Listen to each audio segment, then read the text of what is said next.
on two sides of it.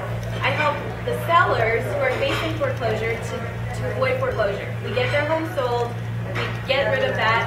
I don't know if you do this, but if somebody has a foreclosure on their name and they try and get a job with the government is not going to hire them in many instances because that foreclosure will stay on their credit pretty much the rest of their lives. So what we do is we make sure that that's not on there, and I help sellers to eliminate that and to avoid that. Now on the other side, as I said before, it's an amazing time to buy. I've been working with a lot of investors who are wanting to help these people get out of their bad situations or tough situations, but they also are able to get tenants in there because all those people that are losing their homes, they need a place to live. So they obviously are becoming tenants. So a couple of other things about foreclosures or short sales. Where are they happening? They're happening a lot. They're happening really, really, really high, actually in Cabazon, and I'm sure you guys are familiar with that part of town, and Northern Meadows, and then Enchanted Hills too.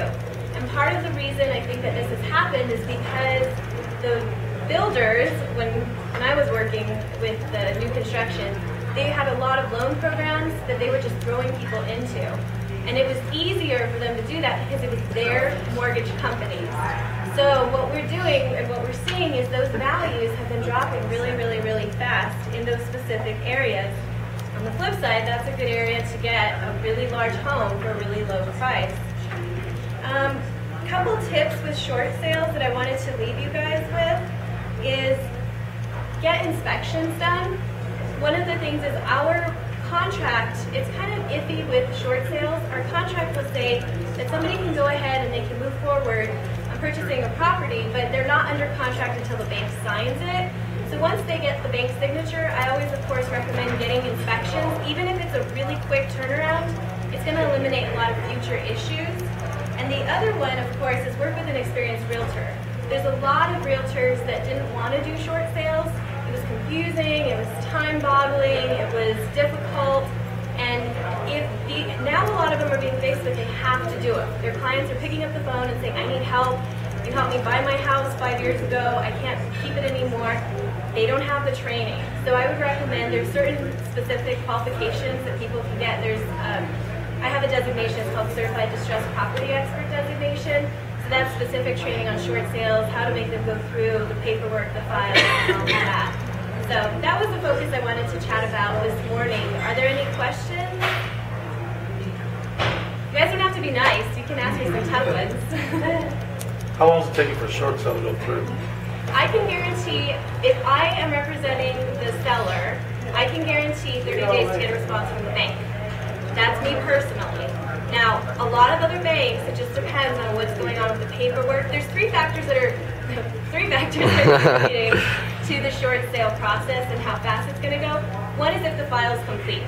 If the file's not complete, the banks are taking that file and putting it to this other end. They're not going to even look at it until the other agent calls them. Two is the seller has to be willing to move on it and has to be as proactive as everybody else. The other one also is, of course, the buyer has to be willing to wait. So setting the proper expectations. I mean, typically, I think we've been seeing it close to 60 days. So what makes the file complete?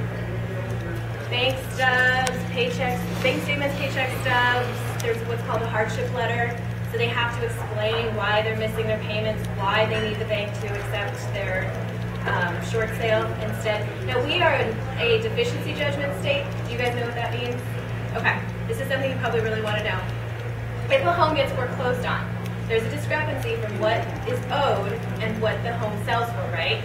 So if you do a short sale, the standard, more or less, is 10 to 15% below market value is the deal you'll get on the home. It's a really low value right now in general. You hold on to that home for 5 to 10 years, you're going to see a nice increase in your value. Well, with a foreclosure, oftentimes those are closing about 20 to 30, 40% lower than market value. So there's a deficiency of what is owed and what was the home was sold for. I'd say about 98% of the time, the bank will pursue what's called a deficiency judgment. So they will go after the homeowner for that difference of money that was owed on the home. With short sales, we are seeing it still somewhat, but the only times that we're seeing that the deficiency judgment is being pursued is if that homeowner has You know, they can make lots of money. It's kind of more of a strategic default. They had a job transfer and they couldn't sell their home for what it was worth, and they just kind of pretty much said, well, I'm just going to do a short sale because there's no way I can come to the table with it. Then they'll pursue a deficiency judgment. But it's not as much, and it's not as common. So that is something, sure. I just wanted to add that they might also send a 1099 to the customer that's showing his income instead. So if the bank writes off the amount that was owed, so let's say there was a $50,000 difference from what the home sold for and what was owed, the bank might do a 1099 and send that to the client saying, we pardoned you from that $50,000. So that is going to look like you made $50,000, even though they didn't make it.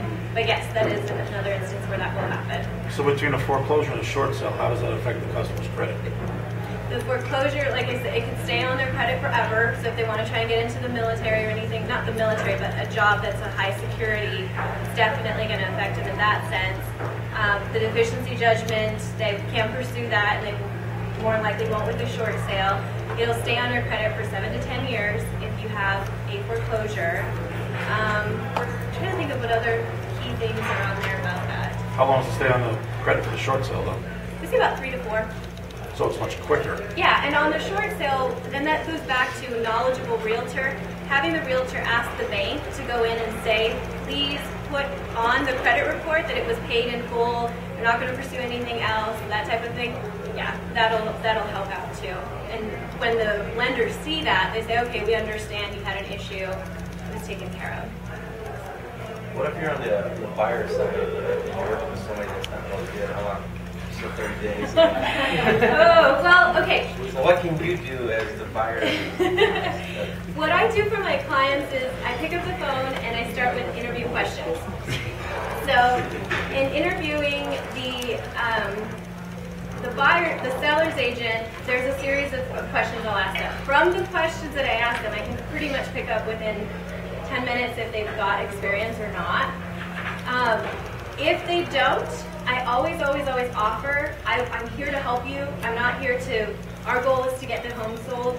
So if you need any help, let me know. And some agents are receptive to that. Some of them are not. And in that case, I go back to my client and I say, you have to know this. The agent didn't know the answers to these questions. The agent didn't know how to handle these specific things.